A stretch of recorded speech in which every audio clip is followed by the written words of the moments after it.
Hey Nancy, you want to tell us a bit about yourself and how you got to where you are today? Hi. So I began in the West Virginia area, grew up, raised on a farm, and then I went to Memphis, Tennessee, joined a large organization, moved back to the Virginia area. I've got two was children, now adults, and a grandchild. So when my son came to Wilmington, North Carolina, moved here. My daughter became a Seahawk, and I transitioned here as well. So I have 30 plus years experience in food and beverage, and then 10 plus years experience in HR. Oh, amazing. And like with all that experience, and we're like at the back end of COVID now, as well, which is like, throwing the whole industry in a hoop. Tell me like what are your three biggest roadblocks today? Like what are you seeing today that are like just like real challenges for you? So, one of the biggest roadblocks is trying to get people in for interviews. I know that I'm a member of SHRM, so I've gone Yep. to a lot of the conferences, and across the board, people will reach out. We utilize several different platforms, and we'll reach out, and either people will not engage, or they'll set up the interview and not show, or they'll take the job and then the day they're supposed to report, they won't show up. So that's one of the biggest obstacles. And this, while it was that way prior to COVID, once COVID hit, after we recovered, it just elevated to new levels. So the ghosting is the parlance, we've taken dating phrases and put them to the workplace now. Yeah, it's amazing. I mean I've written case studies on ghosting here in London. I mean, like it's the thing I hear across the board from all your peers. So, it's good that you're seeing it at conferences that you're not alone in the fact that it's very, very difficult to kind of deal with that. Are there sort of like things you're doing, like practices you're putting in place to like improve, like are there any things you can say that you're doing to like improve that number, or like try to figure out how to get people to like show up for interviews or show up for the job when they say they're going to show up? Yes, I think another huge thing that's happening is people don't trust when they get emails. In today's society, you get so many robo calls and or Yep. emails that people don't trust who's emailing them. So sometimes we'll reach out by email and we will ask, are you still interested in the position? Can we interview you? And either they don't check it, or they worry that we're not who we say we are. So we try to make sure we personalize it and let them know, yes, we are a company, we are working towards. And a lot of people worry about scams. Like if I go into it, they have my personal information. Can they do this, this, and this?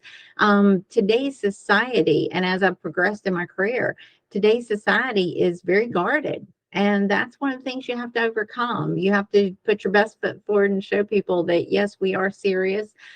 We are rapidly growing, and just trying to get the best possible people in. You just have to show yourself. Totally. I mean, it's actually quite fascinating, I think, in the sense that like, you know, there is this kind of mismatch of expectations between sort of candidates and employers in general, where it's like, employers want to, you know, email because we think it's like obviously people use email, and then candidates like, no, like that's not really what I use. And then there's like a mismatch of the sort of expectation, and opportunities are missed.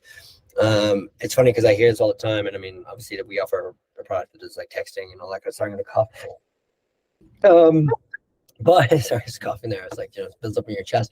Um, but I think like, clearly then, if it's so hard to acquire people because there's such a high amount of ghosting, so if like for every 100, you have, and say 20 show up for the interview, and of that 20 you hire say 10. So you have like 10 people. So like you kind of have like a 10% sort of conversion on the amount of people at the top of your funnel to actually people who show up in the actual job. Like, what are your, like, talk to me about retention then, because presumably there's got to be a big focus on retention, to like offset the difficulty with building out that top funnel, so to speak. Yes.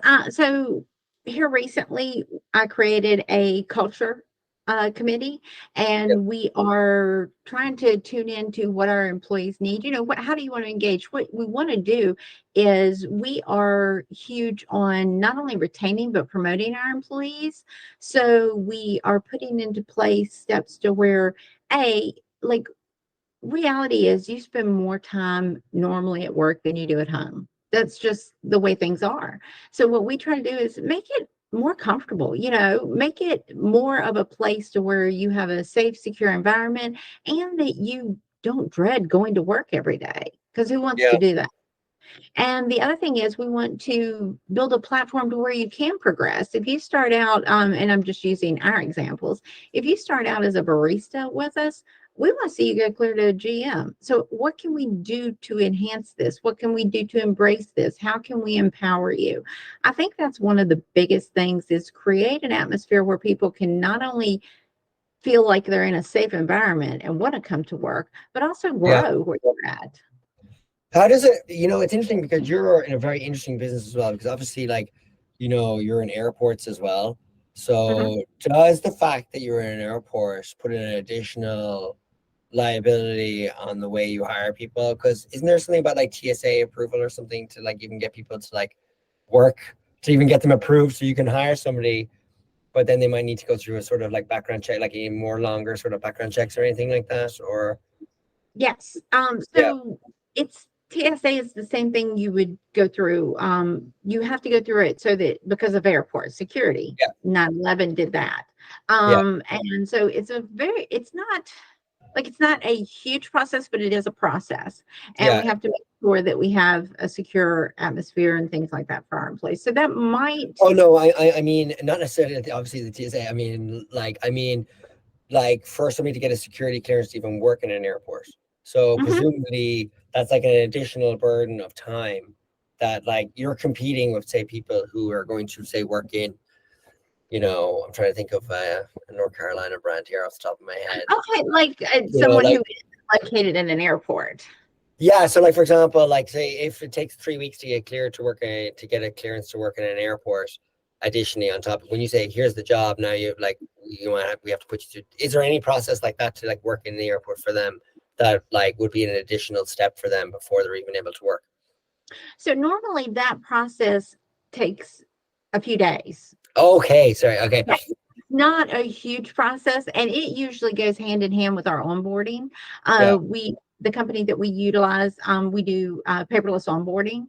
yeah, So they're going through the steps, they're putting in all their information, and while they're doing that, depending on where you're at, we're in numerous states. yeah. So sometimes you have to make an appointment, and they have to come a couple days later, or sometimes you can just send them up, when you hire them. So it depends on the location, but it's not a 3-4 week process. Yeah, because like one of the things I definitely hear from like all of your peers is like speed to hire is the biggest thing when it comes to like hourly workers. It's like, can you isolate that good person and can you get them started as fast as possible? Because like that's like an indicator, like a leading indicator for like people to say like, yeah, they're going to work for you and likely to stay. And so obviously with working in airports, you have like that additional sort of complexity that is like officially working in an airport. I was just curious how long that would take. um, and I guess, going back to that topic about retention, because it's so hard to hire and you're also in lots of competitive markets. I mean, I was looking at the map and I'm able to see even in our own data, just like how much demand there is for jobs. And so obviously you're competing for a lot of talent, which again goes back to that point about like the process of retention. And you were saying you had your culture committee to like listen to people.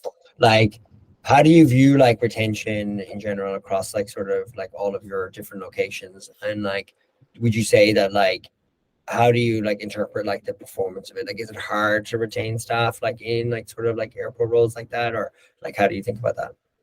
So when first coming out of COVID, um, people had so many job opportunities. It's a highly competitive field now, like everything, I think across the board. I can't speak about, but anywhere from people who are working as cooks, baristas, things of that nature, on up to your assistant general managers and general managers of the location. There is a lot, there is always someone willing to promise more. So I what we try to do, what I feel that is critical, is show your support as a company. Some companies they'll go into and just once they've got you signed, here's your role, and they don't get the backing or the training or what have you. So we train our people, we put our people in place. They always have a support system, they have a hierarchy. Chain of command is very large for us. We have operations people who go to that location, they train them on spot, and we support them in the HR field. Like if we have a general manager who has a question or is struggling with something, we make ourselves available to support them at any avenue. Yeah, that's awesome. And it's interesting because I think about it a lot because the conversation in HR has gone from top of funnel, we need numbers, to I actually need quality numbers, to now thinking about retention, because it seems like this battle for talent is not going away anytime soon, and it's so hard to hire people. And so I feel like there's an extra onus now I'm hearing from like you and your peers on like say on job training, different kinds of benefits in terms of like I had a call with somebody recently and they started a 401k program with matching for hourly employees, which I thought was unbelievable. Mhm. Like different places are trying different things because the market is so competitive to keep people, you know. Like say for example in California, I had a guy on and he owns a number of like say Jack in the Boxes and Qdoba's, which is like a burrito kind of place, and Black Bear Diners. He had like multiple locations, but in California,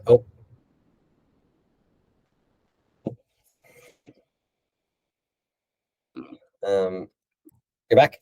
Sorry, it just completely cut out. Like multiple locations, but say for example there they have like a new law that passed, which is like a minimum wage law, and like Mhm. that in and of itself is another burden now, because it's like how do certain like businesses or larger kind of chains, would they, or larger businesses, will they insulate themselves a bit better than kind of smaller 1 to 5 location businesses that like can't weather like that kind of increase in cost, so like there constantly is like different sort of like burdens across the board. And so I'm always thinking about like, like how are different companies interpreting benefits and how are they interpreting the process to keep the staff, because it's just so hard to hire.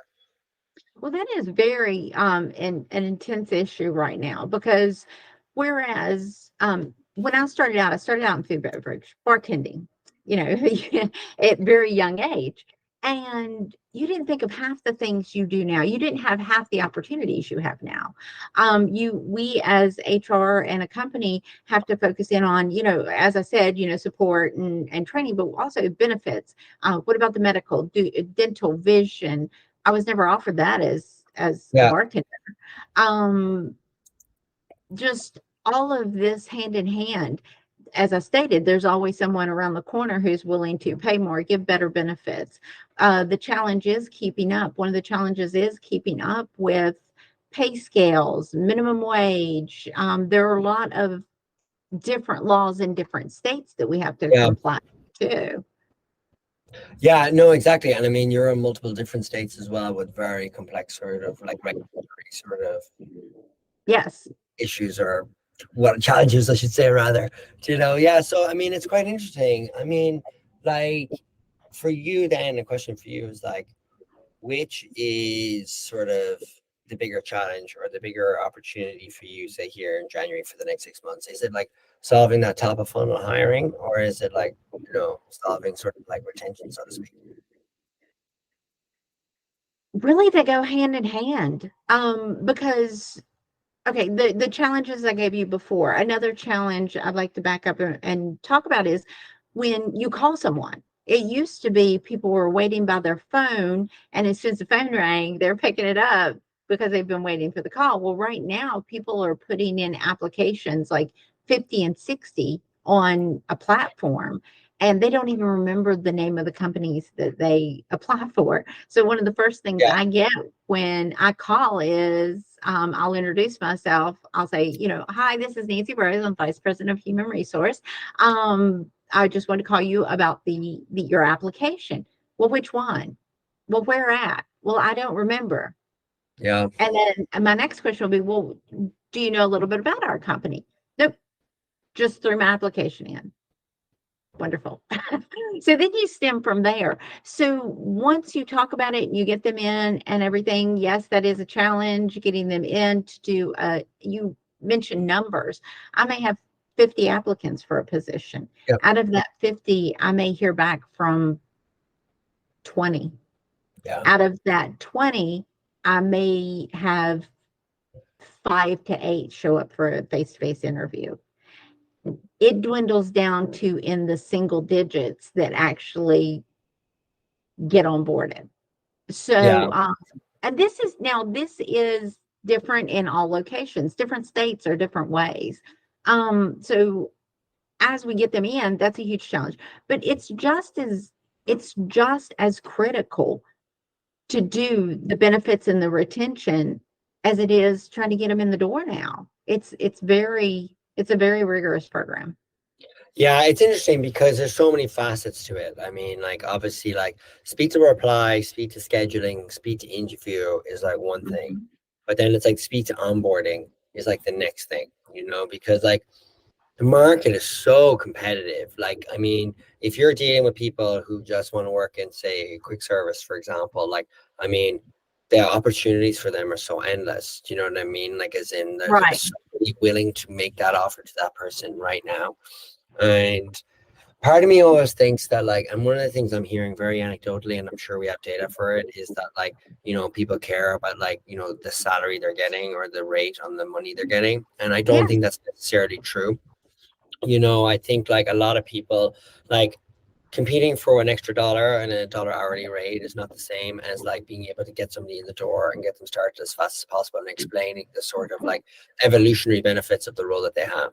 Being able to like speak to, like, you're coming in as a server right now, but we have a program for helping people become GMs.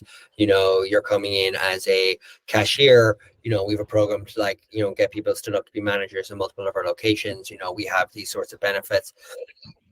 I think like what I'm definitely seeing is an evolution of the way the hourly staff are being viewed and being looked after by companies, given the competition for that labor now. And I imagine that that's what you see as well.